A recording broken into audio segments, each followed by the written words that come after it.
लोकसभा चुनाव में वोटिंग के बाद आज मीडिया में एग्जिट पोल ही छाया रहने वाला है।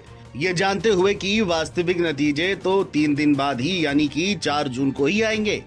इन एग्जिट पोल का क्या फायदा हो सकता है, ये आश्चर्य की बात है। बहुत से लोग मतदान करने के बाद कई हफ्ते से रिजल्ट का इंतजार कर रहे हैं और निश्चित रूप से 3 दिन और प्रतीक्षा कर सकते हैं।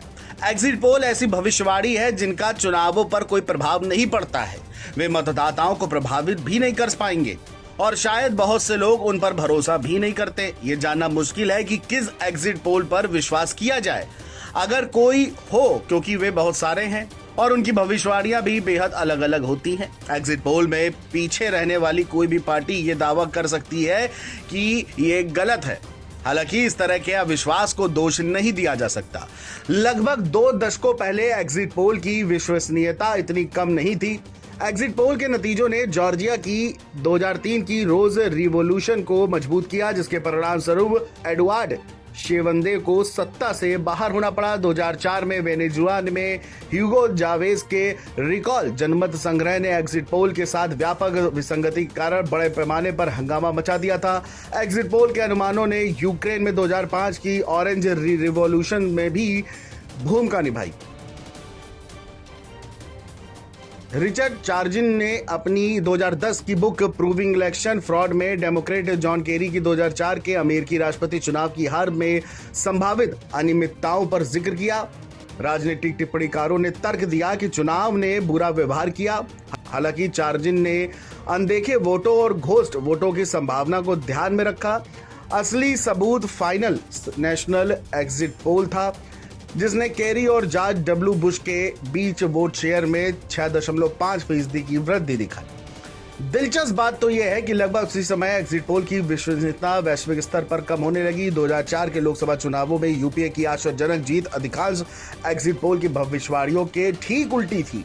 भले ही अधिकांश सर्वेक्षणों में 2014 में एनडीए की जीत का अनुमान लगाया गया था, लेकिन कई लोग भारी जीत का अनुमान लगाने में असमर्थ थे। कितनी असमानता है। एक एग्जिट पोल ने एनडीए के लिए 242 सीटों की भविष्यवाणी की थी, जबकि दूसरे ने 365 सीट का अनुमान जताया था। वहीं दुनिया भर में यही स्थिति है, चाहे 1992 हो, 2015 हो। ब्रिटेन में भी एग्जिट पोल जबरदस्त तौर पर विफल रहे। साल 2000 में अमेरिकी राष्ट्रपति चुनावों के एग्जिट पोल से पता चला कि अल गोर फ्लोरिडा जैसे राज्यों में जीत रहे थे। मूर्ख बनने की संभावना न केवल रैंडमनेस के कारण होती है, बल्कि कई अन्य कारणों से भी होती है। उदाहरण के तौर पर अमेरिका में रिपब्लिकन हमेशा से ऐसे अध्ययनों में हिस्सा लेने से कतराते रहे हैं। इसे गैर प्रतिक्रिया पूर्वाग्रह भी कहा जाता है। 1992 में ब्रिटेन में भी इसी तरह का शर्मीला टोरी फैक्टर सामने आया था, जब एग्जिट पोल ने जॉन मेजर की जीत की गलत भविष्यवाणी की थी। 2016 के अमेरिकी राष्ट्रपति चुनावों के बाद शर्मीले ट्रंप मतदाताओं की कहानी ने जोर पकड़ा।